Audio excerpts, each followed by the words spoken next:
नमो नमः सर्वेभ्यः छात्रेभ्यः। अहम रीना माउलकर संस्कृत अध्यापिका। नमस्कार बच्चों, आप सभी मंगल एवं कुशल होंगे। आज हम दशम पाठ विद्यायाः महत्वम, ये इसका अध्ययन करेंगे। तो लास्ट जो पाठ था संख्या वाला, संख्या बोध, तो वह आत्मावलंबनम। तो यह आप लोगों ने उसके जो शब्द रूप बताए थे मैंने, और गृह कार्य में अभ्यास वर्क जो था वह आपको नोटबुक में लिखना है। और आज हम अभी ये विद्यायाः महत्वम जो 6 श्लोक है इसमें, इसका पहले पठन करेंगे।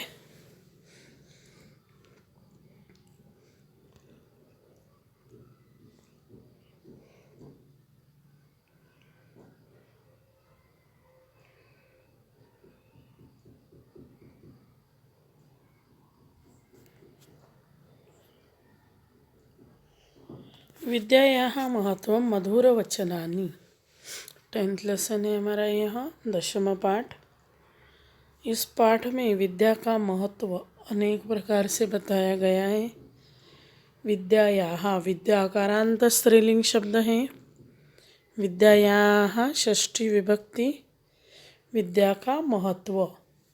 तो विद्या का महत्व किस प्रकार से अलग अलग श्लोकों के द्वारा हमें आज समझाया जाएगा। यह पाठ के द्वारा हमें विद्या किस किस प्रकार से महत्वपूर्ण होती है यह समझ में आएगा।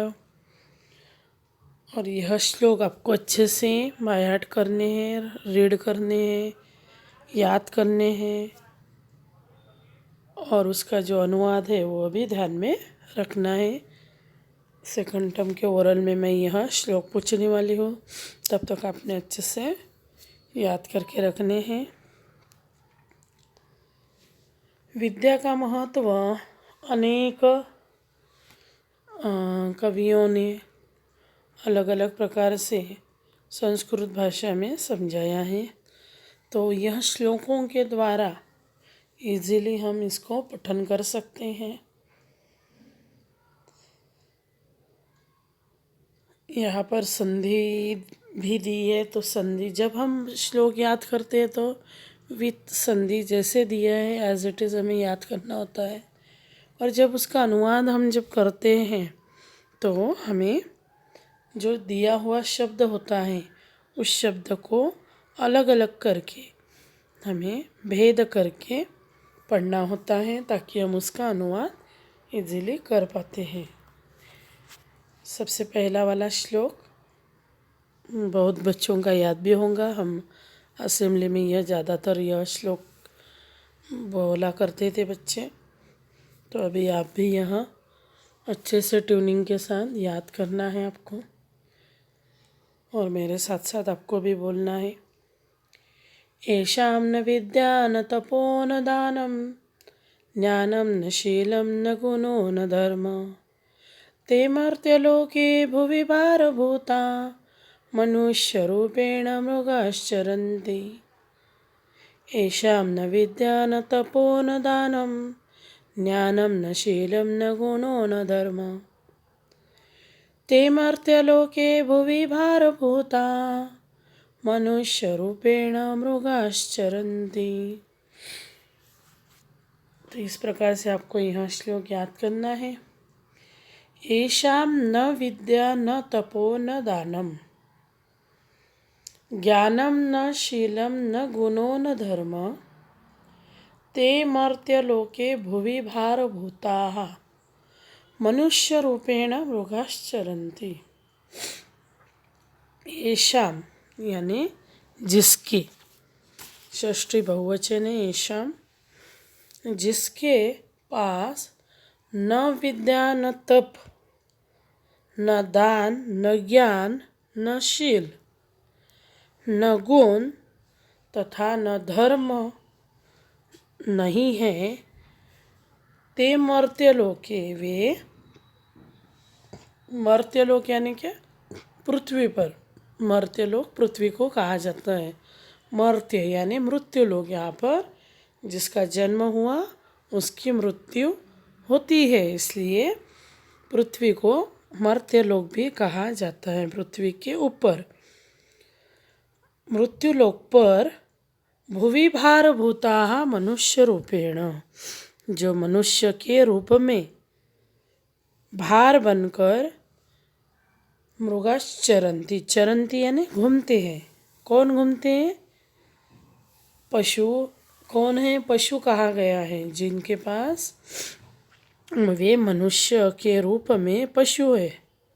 मनुष्य रूपेण मृगाश्चरंती, मनुष्य के रूप में वे प्राणी की तरह, पशु की तरह चरंती, इधर उधर भटकते हैं। यानी भूमि पर, इस पृथ्वी पर, मर्त्यलोक पर जो भार बनकर, पृथ्वी पर क्या हो, भार बनकर मनुष्य के रूप में इधर उधर घूमते हैं। कौन? जो जिनके पास न विद्या है, विद्या है यानी एजुकेशन, जिन्होंने कुछ भी पढ़ाई लिखाई की नहीं है और पढ़ाई लिखाई का मतलब यह है कि ज्ञान, जिनको विद्या, जिनके पास एजुकेशन नहीं है, न तप और न तप है, तप यानी तपस्या करने का,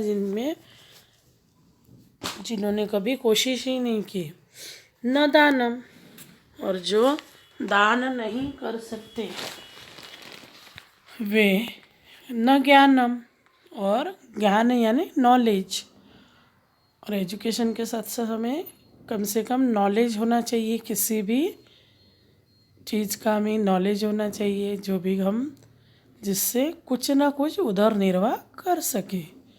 न शीलम, और न धैर्य है, न चरित्र है, न गुण, न कुछ गुण है, यानी अच्छे जो गुण होते हैं मनुष्य के रूप में, मनुष्य में, वह भी नहीं है। न धर्म, और कुछ कर्तव्य पालन करने की जिसमें कुछ चाह नहीं है। वे जो लोग हैं मनुष्य रूपे न, वे मनुष्य का तो रूप उन्होंने लिया है, परंतु वे जानवरों की तरह, पशु की तरह मर्त्यलोक के, इस पृथ्वी लोक पर भार की तरह इधर उधर घूमते हैं। यानी भार की तरह वह जीते हैं, जी रहे हैं। चरंती का मतलब यहाँ लेते हैं घूमते हैं, चर धातु है उसमें। मृगा, जैसे मृग जो होते हैं पशु, वह जैसे पृथ्वी पर इधर उधर कैसे भी भटकते हैं, घूमते हैं, उसी प्रकार यह मनुष्य जिन्होंने न विद्या, न तप, न दान, न ज्ञान, न शील, न गुण प्राप्त किया है, वे मनुष्य के रूप में पशु की तरह पृथ्वी पर भार की तरह घूमते हैं। समझ में आया? तो अच्छे से आपको ये समझना है, ध्यान देना है। एक एक शब्द का मीनिंग यहाँ बताया है, तो आपने अनुवाद भी ध्यान में रखना है। सेकंड हम देखते हैं। यस्य नास्ति स्वयं प्रज्ञा शास्त्रं तस्य करोति किं, लोचनाभ्यां विहीनस्य दर्पणः किं करिष्यति। यस्य नास्ति स्वयं प्रज्ञा शास्त्रं तस्य करोति किं, लोचनाभ्यां विहीनस्य दर्पणः किं करिष्यति। यस्य न अस्ति स्वयं प्रज्ञा, यस्य स्वयं प्रज्ञा नास्ति, शास्त्रं तस्य करोति किं, शास्त्र किं करोति तस्य, और तस्य शास्त्रं किं करोति। लोचनाभ्यां विहीनस्य दर्पणः किं करिष्यति। यस्य यानी जिसके, जिसका, का, की के यानी षष्ठी विभक्ति, यानी षष्ठी एक वचन है, जैसे कस्य वैसे यस्य, जिसका। ना अस्ति, न प्लस अस्ति, नास्ति नहीं है। स्वयं यानी खुद की, स्वयं की, प्रज्ञा यानी बुद्धि, जिसको स्वयं की बुद्धि नहीं है, शास्त्रम तस्य करोति किम। शास्त्र यानी जो भी हम पढ़ते हैं, पढ़ाई करते हैं, वह शास्त्र, जो भी बुक हम पढ़ते हैं, तस्य उसका क्या करेगा, यानी शास्त्र भी उसका क्या करेगा। शास्त्र का मीनिंग हम जो भी पुस्तकें पढ़ते हैं उसे कहते हैं। लोचनाभ्याम विहीनस्य, लोचन यानी नयन, जैसे अंधा जो होता है, लोचनाभ्याम जिसको आँखें नहीं है, विहीनस्य आँखें के बगैर, दर्पणः किम करिष्यति, जिसको आँखें नहीं है उसको आईना जो होता है, मिरर, उसका क्या करेगा। यानी आपके पास आँखें ही नहीं है और आप मिरर में देख रहे हो तो क्या आप देख पाओगे, यानी उस मिरर का क्या उपयोग, क्योंकि आपको आँखें नहीं है, यानी अंधा मिरर में, दर्पण में क्या दिखेगा। यानी इसका मतलब क्या हुआ, जिसके पास स्वयं का विवेक ज्ञान न हो, शास्त्र यानी पुस्तकें उसके लिए क्या कर सकते हैं। अभी बहुत सारे पुस्तकें हैं, अभी स्कूल में भी इतने सारे सब्जेक्ट आप लोग पढ़ते हो, साइंस है, मैथ्स है, इंग्लिश है, हिंदी है, संस्कृत है, मराठी है, एसएसटी है, तो ये सारे जो है शास्त्र है, अलग अलग प्रकार के। तो यह जो पढ़ाने वाले पढ़ा रहे हैं, पर सामने वाला यदि प्रज्ञा, उसको बुद्धि का उपयोग ही नहीं कर रहा है, जिसके पास बुद्धि है ही नहीं, वह यदि है ही नहीं और सामने वाला पढ़ा रहा है, कितना भी वो पढ़ाने वाला होशियार हो, समझा कर कितने भी अलग अलग प्रकार से उसने ट्रिक से भी पढ़ाया, तो भी क्या फ़ायदा यदि सामने वाले के इसमें यस्य न अस्ति स्वयं प्रज्ञा, जिसके पास खुद की बुद्धि ही नहीं है, ज्ञान ही नहीं है, वह उसके लिए बुक भी क्या कर सकती है। जस्ट उसी प्रकार से उन्होंने एक एग्जाम्पल दिया है आपको समझने के लिए। तो ये जिस प्रकार से नामुमकिन है, इम्पॉसिबल है, उसी प्रकार से जिस प्रकार से एक आध अंधा जो होता है, यानी लोचनाभ्याम विहीनस्य, जिसके पास आँखें नहीं है, आँखों के बगैर वालों के पास दर्पण क्या करेगा, मिरर क्या कर सकता है। वह जिसको आँखें हैं वही मिरर को देख सकता है। उसी प्रकार से हमें ज्ञान का उपयोग करना चाहिए, बुद्धि का उपयोग करके ज्ञान प्राप्त करना चाहिए। ठीक है, नेक्स्ट हम देखते हैं, रूप यौवन संपन्नाः विशालकूल संभवाः विद्याहीना न शोभन्ते निर्गन्धाः इव किंशुकाः। रूप यौवन संपन्नाः विशालकूल संभवाः विद्याहीनाः न शोभन्ते, विद्याहीनाः न शोभन्ते निर्गन्धाः इव किंशुकाः। रूप यौवन संपन्न, संपन्न होना यानी उससे युक्त होना। तो किससे युक्त, सुंदरता, रूप यानी क्या, सुंदरता, और यौवन यानी जवानी, यंग, जो उससे रूप सुंदरता और जवानी से युक्त, तथा विशाल कुल संभवाः, विशाल कुल यानी ऊंचे कुल में जन्म लेकर, संभवः यानी क्या, जन्म लेकर भी, विद्याहीनाः न शोभन्ते, विद्या से रहित व्यक्ति वैसे ही शोभा प्राप्त नहीं करता, न शोभन्ते प्राप्त नहीं करता, जिस प्रकार से निर्गंधाः इव किंशुकाः, जैसे कि बिना खुशबू के पलाश का फूल, जो किंशुक है, किंशुक यानी पलाश, पलाश नाम का एक फूल होता है, वह दिखता तो बहुत सुंदर है, परंतु वह गंध रहित रहता है, यानी उसमें कुछ भी स्मेल नहीं आता। जैसे गुलाब, कमल, शेवंती, जाई, जुई, ये जो फूल है तो उनसे कैसे एक सुंदर ऐसी खुशबू आती है फूलों की। तो वह दिखने को भी सुंदर है फूल, और उसमें सुगंध भी आता है। तो इसलिए वह ज़्यादातर यूज़ भी किया जाते हैं। परंतु यह जो किंशुक नाम का, पलाश नाम का जो फूल है, वह सिर्फ दिखने को ही सुंदर है। यानी कोई राजकुमार हो और वह बहुत सुंदर हो, परंतु वह उसको कुछ बुद्धि ही ना हो और ज्ञान भी उसने प्राप्त न किया हो, तो वह जिस प्रकार से सभा में अपना प्रदर्शन करेगा और हंसी का पात्र बनेगा, उसी प्रकार से रूप यौवन संपन्न, रूपवान और जवानी से युक्त विशाल कुल में संभव और बड़े से कुल में जन्म लेकर भी विद्याहीन यदि हो आप, विद्याहीना, जो विद्याहीन होते हैं यानी विद्या से रहित, जिन्होंने कुछ भी ज्ञान प्राप्त नहीं किया है, वह कभी भी शोभा नहीं पाते हैं।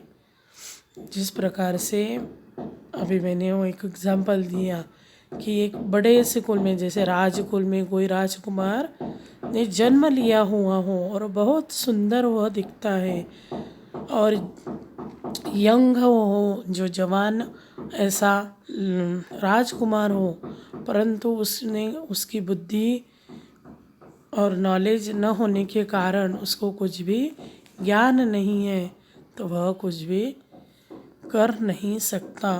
तो इसी प्रकार से वह जैसे राजसभा में शोभा नहीं पाता, उसी प्रकार सुगंध के बगैर यानी गंध के बगैर पलाश फूल होते हैं।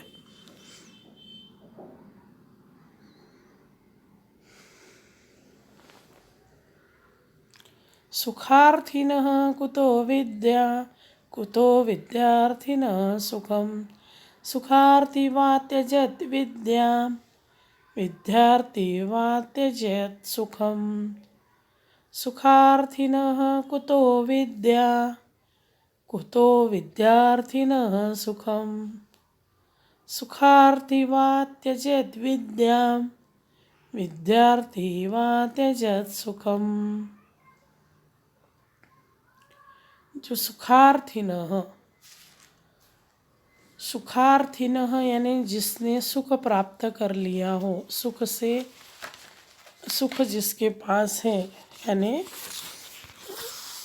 जो सुख चाहने वाला है, यानी जिसको सुख ही चाहिए, उसको विद्या कहा। यानी विद्या प्राप्त करने के लिए हमें सुख का त्याग करना चाहिए।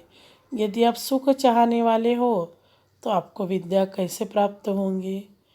कुतो विद्यार्थिनः सुखम, और विद्यार्थी को सुख कहा। यदि आप स्टूडेंट हो, विद्यार्थी हो, तो यदि आप सुख की अपेक्षा कर रहे हो तो आप विद्यार्थी नहीं हो।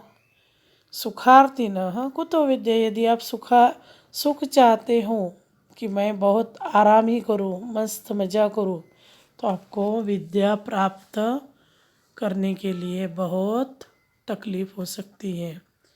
सुखार्थी वा त्यजेत विद्यां, विद्यार्थी वा त्यजेत सुखम। सुख को चाहने वाले को विद्या त्याग देना चाहिए तथा विद्यार्थी को सुख का त्याग देना चाहिए। यदि आप सुख चाहते हो तो आपको विद्या नहीं मिलेंगी। यदि आप विद्या चाहते हो तो आपको सुख त्यागना होगा, यानी एक साथ दोनों कभी भी नहीं मिल सकते। पहले आपको परिश्रम करना पड़ेगा, परिश्रम के बाद ही आपको अच्छे से फल स्वरूप आपका जीवन हो सकता है आगे। यानी विद्यार्थी के काल में ही आप बहुत ऐशो आराम करोगे तो आगे का जीवन आपका बहुत दुखदाई, पीड़ित बन सकता है।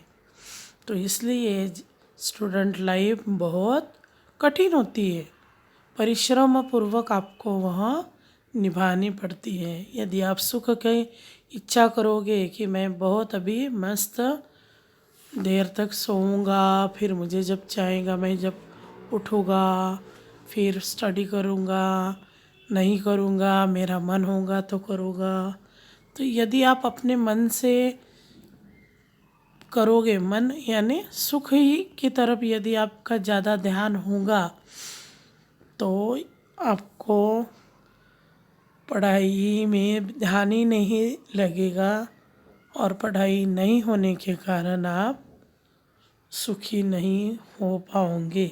इसलिए यदि सुख चाहते हो तो विद्या त्यागनी होगी, और विद्या त्यागने के और सुख त्यागोगे तो विद्या आपको प्राप्त होगी। इसलिए उद्यमेन ही सिद्ध्यन्ति कार्याणि न मनोरथै। कोई भी कार्य परिश्रम से ही पूरे होते हैं, न कि मनोरथ से। इसलिए हमें विद्यार्थी जो काल होता है, विद्यार्थी के समय हमें परिश्रम ही करना चाहिए। नेक्स्ट वाला करते हैं अभी। विद्वत्वं च नृपत्वं च नैव तुल्ये कदाचन। स्वदेशे पूज्यते राजा, विद्वान् सर्वत्र पूज्यते। विद्वत्वं च नृपत्वं च नैव तुल्ये कदाचन। स्वदेशे पूज्यते राजा, विद्वान् सर्वत्र पूज्यते। विद्वत्वं च नृपत्वं, विद्वत्ता जो होती है स्कॉलर, और नृपत्वम विद्वान और राजा, नृपत्वम यानी राजा। नैव तुल्ये कदाचन, तुल्य यानी तुलना, कदाचन कभी भी। राजा और विद्वान में कभी भी तुलना नहीं की जा सकती, क्योंकि स्वदेशे पूज्यते राजा, राजा अपने देश में पूजा जाता है, तथा विद्वान सर्वत्र पूज्यते, विद्वान सभी जगह समान सम्मान प्राप्त करते हैं। जो विद्वान होते हैं, स्कॉलर लोग, इंटेलिजेंट लोग जो होते हैं, अच्छे बुद्धिमान, जिन्होंने परिश्रम करके विद्या और कुशलता प्राप्त की होती है, वह विद्वान कहलाते हैं। वह विद्वान कहीं पर भी जाए, यानी अपने देश में रहे या दूसरे देश में जाए, यानी अपने स्थान में रहे या दूसरे स्थान पर, वो जहाँ पर भी जाते हैं वह अपनी छाप छोड़ जाते हैं। यानी वह अपनी विद्वत्ता का प्रदर्शन अपने आप उनसे हो जाता है, और वह उनकी विद्वत्ता के कारण पूजे जाते हैं, सभी उनको सम्मान करते हैं। परंतु एक राजा जो होता है, राजा तो अपने देश में ही उसको सम्मान मिलता है, मान मिलता है। तो कुछ कुछ ही ऐसे राजा लोग होते हैं जो बहुत सभी इसमें ऑलराउंडर थे, जैसे वो राजा भी है, बुद्धिमान भी है, चतुर भी है, और अच्छा सा शूर भी है, वीर भी है। तो इस प्रकार के सभी गुणों से युक्त एक आध राजा होता है तो वह बहुत फेमस होता है। वह अपने देश में सिवा दूसरे देश में जाता है तो वहाँ पर भी उसका सम्मान होता है। परंतु राजा और विद्वान की तुलना की नहीं जा सकती, क्योंकि विद्वान यहाँ विद्वान ही होता है। वह अपने बुद्धि और गुण के कारण सभी को आकर्षित कर लेता है, सभी उसका सम्मान और रिस्पेक्ट करते हैं। इसलिए विद्वत्ता और नृपत्व यानी राजापन इनमें कभी भी तुलना नहीं हो सकती, नहीं होती है। न चौरहार्यम न राजहार्यम न भ्रातृभाज्यम न च भारकारी। वैकृते वर्धते एव नित्यं विद्याधनं सर्वधन प्रदानम्। न चौरहार्यं न च राजहार्यं न भ्रातृभाज्यं न च भारकारी। वैकृते वर्धते एव नित्यं विद्याधनं सर्वधनप्रधानं न चौरहार्यं न च राजहार्यं न भ्रातृराज्यम न च भारकारी। अभी यह विद्या के बारे में बहुत अच्छा श्लोक है।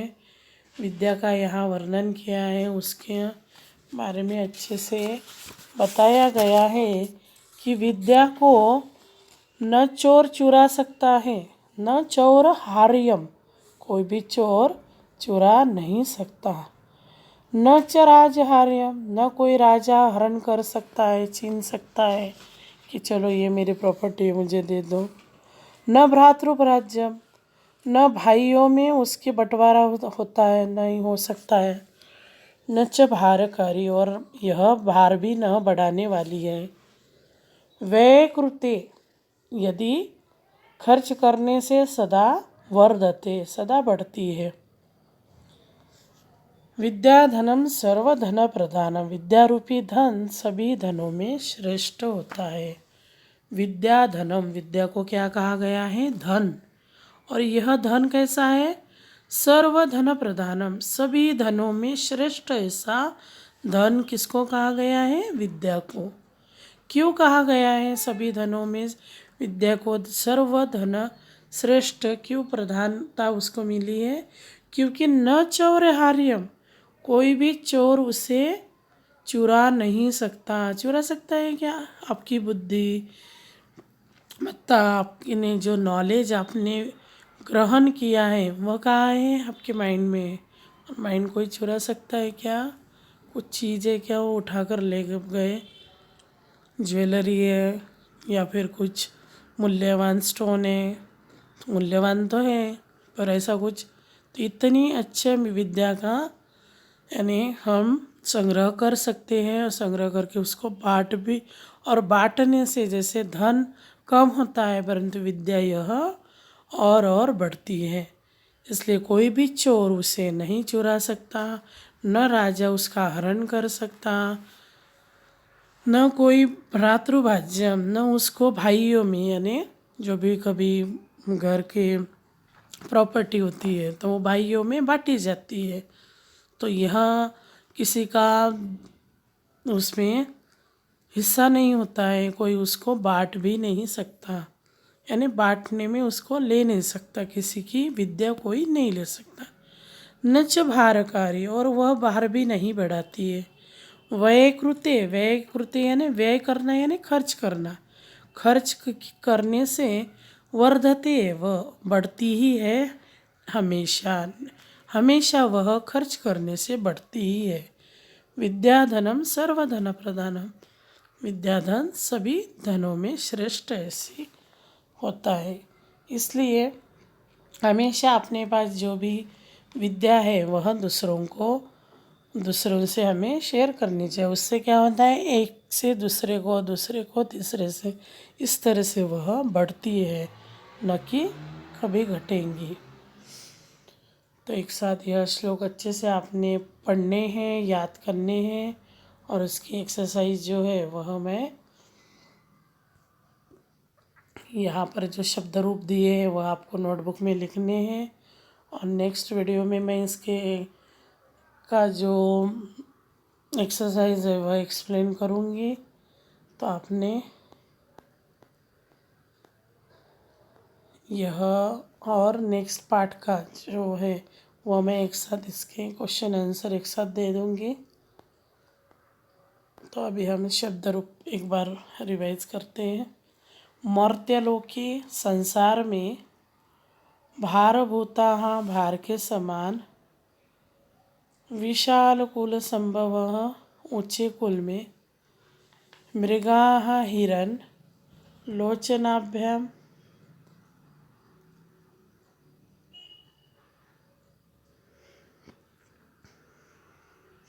मर्त्यलोके यानी संसार में, भारभूता भार के समान, शीलम स्वभाव, दर्पण आईना, प्रज्ञा बुद्धि, संपन्ना यानी युक्त फिल्ड विथ, किंशुका पलाश के फूल, एक प्रकार का फूल होता है, विद्याहीना विद्या से रहित, विशाल कुल, ऊंचे कुल में।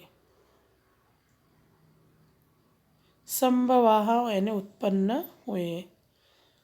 हिरण यानी मृगाः। फिर लोचनाभ्याम यानी दोनों आँखों से। विहीनस्य के बिना। भूमि पर भुवि। संभवाः उत्पन्न हुए। त्यजेत् त्याग दे। निर्गंधाः सुगंध रहित। सुखार्थिनः सुख चाहने वाले। नृपत्वम, नृपत्वम यानी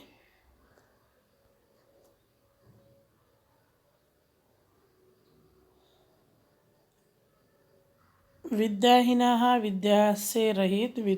विद्यार्थिनः विद्या चाहने वाला। विद्वत्वम विद्वत्ता। सर्वत्र चारों ओर। राजहार्यम राजा के द्वारा छीनने योग्य। भारकारी यानी भार बढ़ाने वाली। नृपत्वम यानी राजत्व, राजशाही, किंगशिप। पूज्यते पूजा जाता है। चौरहार्यम चोरों के द्वारा चुराने योग्य। भ्रातृभाज्यम भाइयों द्वारा बांटने योग्य। व्यय कृते खर्च करने पर।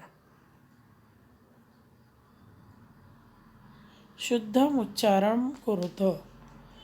लोचनाभ्याम यौवनम। जलबिंदुनिपातेन सर्वविद्यानां किंशुकाः। नृपत्वम।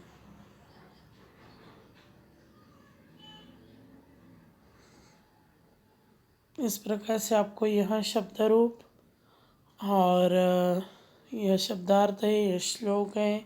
श्लोकों के अनुवाद आपको अपने मन से लिखने हैं। अभी मैंने जो बताया वह उसी प्रकार से आपने लिखने हैं। शब्दों के अर्थ लिखने हैं और फिर यह एक्सरसाइज मैं नेक्स्ट वीडियो में बताती हूँ, वह भी आपको नोटबुक में लिखनी है यहाँ तक। तो यहाँ पर अभी मैं रुक रही हूँ। धन्यवाद।